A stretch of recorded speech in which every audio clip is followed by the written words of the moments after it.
அனைவருக்கும் வணக்கம் மக்களே. இந்த ஒரு வீடியோவில் நம்ம எதை பற்றி பார்க்க போகிறோம் அப்படின்னா, எல்லாருமே ஃபோட்டோலே தம்ப்நெயிலே டைட்டிலே பார்த்துருப்பீங்க மக்களே. ஆமாங்க, 2025ஆம் ஆண்டு ப்ளஸ் 2026ஆம் ஆண்டுக்கான புதிய ரேஷன் கடை வேலை வாய்ப்புக்கான புதிய நோட்டிஃபிகேஷன், ரெக்ரூட்மெண்ட்டுக்கான அஃபிஷியல் நோட்டிஃபிகேஷன் நமக்கு கிடைச்சிருக்குதுங்க. சரிங்களா? ஸோ இந்த தடவை கிட்டத்தட்ட 6500 ப்ளஸ் வேகன்சி நமக்கு அஃபிஷியலாகவே கிடைச்சிருக்குது. இந்த வேலை வாய்ப்பை பொறுத்த வரைக்கும் எல்லாருக்குமே தெரியும், விற்பனையாளர் மற்றும் கட்டுனர் இந்த 2 போஸ்டிங்காக தான் நோட்டிஃபிகேஷன் அஃபிஷியலாக விடுவாங்க. இதில் 38 மாவட்டத்திற்கும் சேர்த்து தான் இந்த 6500 ப்ளஸ் வேகன்சி நமக்கு அஃபிஷியலாக கொடுத்துருக்காங்க. இதில் ஒவ்வொரு மாவட்ட வாரியாக எந்தெந்த மாவட்ட வாரியாக எவ்வளோ வேகன்சி கொடுத்துருக்குறாங்க, நம்ம எந்த போஸ்டிங்கை சூஸ் பண்ணணும், எந்த போஸ்டிங்கை சூஸ் பண்ணால் நமக்கு ஈஸியாக இந்த வேலைலாம் கிடைக்கும். ஸோ இந்த ரேஷன் வேலையை பொறுத்த வரைக்கும் பார்த்தீங்கன்னாக்க யார் யாருக்கெல்லாம் முன்னுரிமை கொடுப்பாங்க, ஸோ எதன் அடிப்படையில் முன்னுரிமை வழங்குவாங்க, ஸோ எவ்வளோ மார்க் எடுத்திருக்கும். ஏன்னா இந்த ரேஷன் கடை வேலை வாய்ப்பை பொறுத்த வரைக்கும் எந்த விதமான எக்ஸாமும் கிடையாது. டைரெக்டாக உங்களுடைய 10வது மற்றும் 12ஆம் வகுப்பு மார்க்கை மட்டுமே வச்சு ஷார்ட் லிஸ்ட் பண்ணிட்டு அதில் தான் செலக்ட் பண்ண போகிறாங்க. அதனால் யார் யார் எவ்வளவு மார்க் எடுத்திருக்கீங்க, அந்த மார்க்குக்கு ஏற்ற மாதிரி 2 போஸ்டிங்கில் எந்த போஸ்டிங்கை சூஸ் பண்ணணும், எந்த போஸ்டிங்கை சூஸ் பண்ணால் நம்ம ஈஸியாக வேலையை வாங்க முடியும், எந்த மாவட்டத்தை சூஸ் பண்ணணும், ஸோ இது எல்லா டீட்டெயில்ஸுமே எல்லா ஸ்ட்ராட்டஜிஸுமே நம்ம எக்ஸ்பிளைன் பண்ண போகிறோம். சரிங்களா? ஸோ அது மட்டும் இல்லாமல் அப்ளை பண்ணுறதுக்கு ஸ்டார்டிங் டேட் என்ன, எண்டு டேட் என்ன, அதற்கான மெயினான அப்டேட் நம்ம பார்க்க போகிறோம். அதை தொடர்ந்து அப்ளை பண்ணதுக்கப்புறம் எத்தனை நாளில் இந்த வேலை நமக்கு கிடைக்கும், ஸோ அதுக்கப்புறம் பார்த்தீங்கன்னாக்கா இந்த ரேஷன் வேலைக்கான சம்பளம் பர் மந்த்துக்கு எவ்வளோ சேலரி கிடைக்கும், போக போக இன்க்ரிமெண்ட் சேலரி எவ்வளோ கிடைக்கும், ஸோ அதை தொடர்ந்து இது எல்லா தகவலுமே டெய்லியும் தொல்லியமாக நம்ம பார்க்க போகிறோம். சரிங்களா?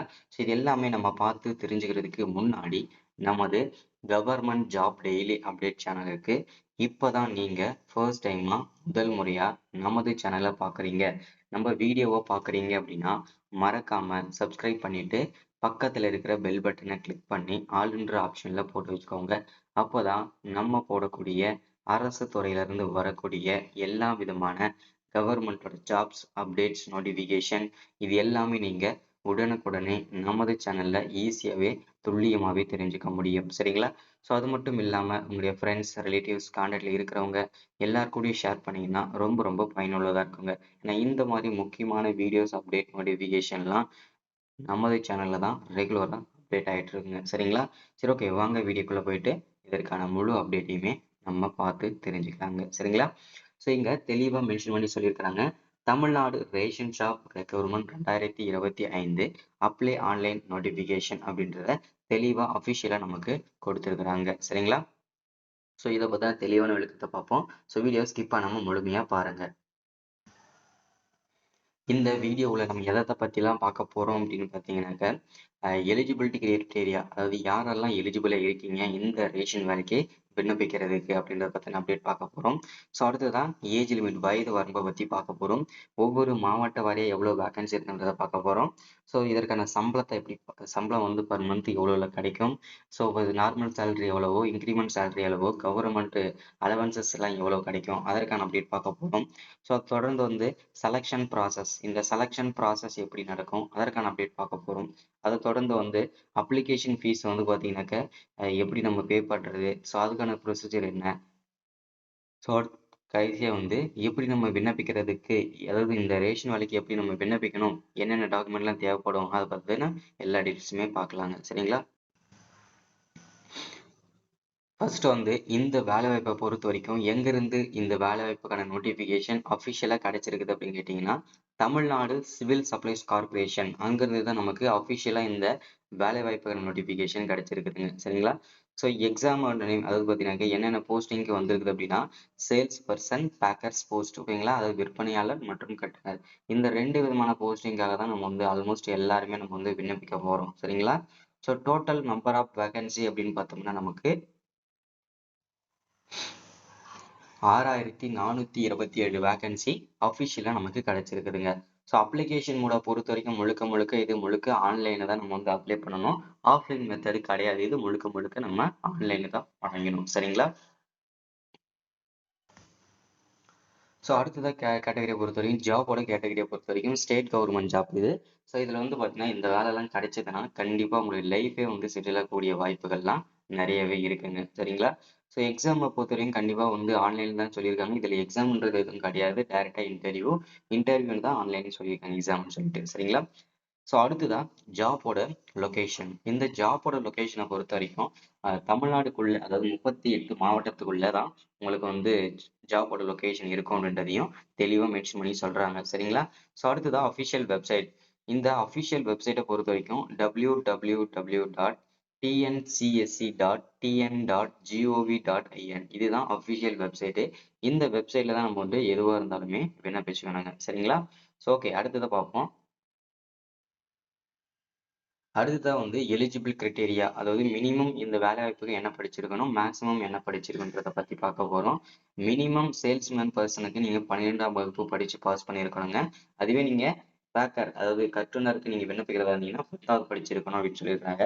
ஸோ அதற்கு மேல 12வது degree, diploma, IT, UG, PG, master degree, any degree, எத்தனை டிகிரி நீங்க முடிச்சிருந்தாலுமே இந்த ரேஷன் கடை வேலை வாய்ப்புக்காக நீங்க விண்ணப்பிச்சுக்கலாம். மினிமம் குவாலிஃபிகேஷன் 10ஆம் வகுப்பு, 12ஆம் வகுப்பு கண்டிப்பா கம்பல்சரி நீங்க படிச்சு அதுக்கான ஒரிஜினல் சர்டிபிகேட்ஸ் வச்சிருக்கணுங்க. சரிங்களா? அடுத்ததா பாத்தீங்கன்னாக்க ஏஜ் லிமிட், வயது வரம்பு. ஸோ இந்த வயது வரம்பை பொறுத்த வரைக்கும் ஓசி கேண்டிடேட்ஸை பொறுத்த வரைக்கும் 18 வயசுல இருந்து 32 வயசு வரைக்கும் விண்ணப்பிச்சுக்கலாம். ஸோ அடுத்ததா எஸ்சிஎஸ், SCA, ST, MBC, DC, BCM, ex service man, PW categories, இந்த கேட்டகரியில் வரவங்க எல்லாருமே மினிமம் 18 வயசுல இருந்து மேக்சிமம் ஏஜ் லிமிட் கிடையாதுன்னு சொல்லியிருக்காங்க. மேக்சிமம் நீங்க 50 வயசு வரைக்கும் கூட விண்ணப்பிச்சுக்கலாங்க. சரிங்களா? ஸோ அடுத்ததான் வந்து உமன்ஸ் விண்டோஸ் கேண்டிடேட்ஸ், இந்த கேட்டகரியில் வரங்க ஏஜ் லிமிட் நீங்களுமே 50 55 வயசு வரைக்கும் கூட விண்ணப்பிச்சுக்கலாங்க. சரிங்களா? ஸோ அடுத்ததான் வந்து ஓசி எக்ஸ் சர்வீஸ்மேன் கேண்டிடேட்ஸ் 50 வயசு வரைக்கும் விண்ணப்பிச்சுக்கலாம். ஓசி பிடபிள்யூ கேண்டிடேட்ஸ் 42 வயசு வரைக்கும் கூட விண்ணப்பிச்சுக்கலான்றதையும் சொல்லியிருக்காங்க. சரிங்களா? அடுத்தது நம்ம பார்க்க போறது இந்த வேலைவாய்ப்புக்காக அப்ளை பண்ணதுக்கு அப்புறம் சேலரி எவ்வளோன்னு சொல்லிட்டு நிறைய பேர் கேட்பீங்க. ஸோ இதற்கு வந்து பர் மந்த்துக்கு சேலரி வந்து ஒரு வருஷம் வரைக்கும் எவ்வளோ இருக்கும் அப்படின்னு கேட்டிங்கன்னா, சேல்ஸ்மேனுக்கு வந்து 6,250 ரூபா வரைக்கும் மாசம் பர் மந்த்துக்கு இருக்கும். ஸோ 1 இயருக்கு அப்புறம் வந்து 8,600லேருந்து ஸ்டார்ட் பண்ணி 29,000 வரைக்கும் போக போக படிப்படியாக வந்து இன்க்ரிமெண்ட் ஆகுங்க. அடுத்ததா பேக்கர். இந்த பேக்கர் போஸ்டிங்கை பொறுத்த வரைக்கும் ஃபர்ஸ்ட் 1 இயர் வரைக்கும் 5,500 ரூபா வரைக்கும் இருக்கும் சேலரி. ஸோ 1 இயர்க்கு அப்புறம் வந்து 7,800 ரூபா வரைக்கும். ஸோ அதுக்கப்புறம் சேலரி வந்து இன்க்ரிமெண்ட் ஆகுங்க. சரிங்களா? ஸோ இது வந்து சேலரியோட பேஸ். ஓகேங்களா? ஸோ அடுத்தது வந்து சேலரி பார்த்தாச்சு. அடுத்ததான் நம்ம வந்து பார்க்க போகிறது செலெக்ஷன் ப்ராசஸ். இந்த செலெக்ஷன் ப்ராசஸை பொறுத்த வரைக்கும் முழுக்க முழுக்க இதில் வந்து மெரிட் லிஸ்ட் தாங்க. உங்களுடைய 10வது மற்றும் 12ஆம் வகுப்பு யார் டாப் மார்க் எடுத்திருக்காங்களோ, அதிக மார்க் எடுத்திருக்காங்களோ அந்த மார்க்கை வச்சு தான் இதில் வந்து மெரிட் லிஸ்ட் போடுவாங்க. போஸ்ட் ஆஃபீஸ் வேலைக்கு யாரெல்லாம் விண்ணப்பிச்சிருக்கீங்களோ அதில் வந்து பார்த்தீங்கன்னா மெரிட் லிஸ்ட் எப்படி போடுவாங்களோ அதே சேம் மெத்தட் தான் இதுலையும். ஸோ இதில் வந்து பார்த்தீங்கன்னாக்க மெரிட் லிஸ்ட் பண்ணிட்டு அதுக்கப்புறம் பர்சனல் இன்டர்வியூ இருக்கும், டாக்குமெண்ட் வெரிஃபிகேஷன் இருக்கும். ஸோ அதுக்கப்புறம் வந்து பார்த்தீங்கன்னா ட்ரைனிங் இருக்கும். இவ்வளோதான் வந்து செலெக்ஷன் ப்ராசஸ்ன்றதே இருக்குங்க. சரிங்களா? ஸோ இன்னைக்கான வீடியோஸ்க்கு அப்டேட் இதுதான். ஸோ மறக்காம இந்த வீடியோ எல்லாருக்கும் ரொம்ப பயனுள்ளதா இருந்திருக்கும்னு நினைக்கிறேன். ஸோ இந்த வேலை வாய்ப்புக்கு எல்லாருமே அப்ளை பண்ற டேட் சொல்லணும்னு சொல்லுவீங்க. இதுக்கு அப்ளை பண்றதுக்கு வந்து வரக்கூடிய ஆகஸ்ட் வந்து முதல் வாரத்திலிருந்தே அப்ளை பண்றதுக்கு ஸ்டார்ட் பண்ணுவாங்க. ஸோ எல்லாருமே வெயிட் பண்ணுங்க. டாக்குமெண்ட்லாம் கரெக்டாக ரெடி பண்ணி வச்சுக்கோங்க. ஸோ உங்ககிட்ட இருக்கிற 10வது மார்க் ஷீட், 12வது மார்க் ஷீட், வருமான சான்றிதழ், இருப்பிடச் சான்றிதழ், உங்களுடைய community certificate, photos, Aadhaar card, இது எல்லாமே ரொம்ப ரொம்ப மைனூட்டாக நீங்கள் நோட் பண்ணுவாங்க. எல்லாமே ஒரிஜினலும் தேவை. அதே மாதிரி ஜெராக்ஸுமே ஒரு செட் இதில் அட்டாச் பண்ணணும். இதெல்லாம் ரெடி பண்ணி வச்சுக்கோங்க. ஸோ அடுத்த வீடியோவில் அப்ளை பண்ணுற வீடியோஸ் கொடுக்குறேன். மறக்காமல் ஷேர் பண்ணுங்கள். தேங்க்யூ.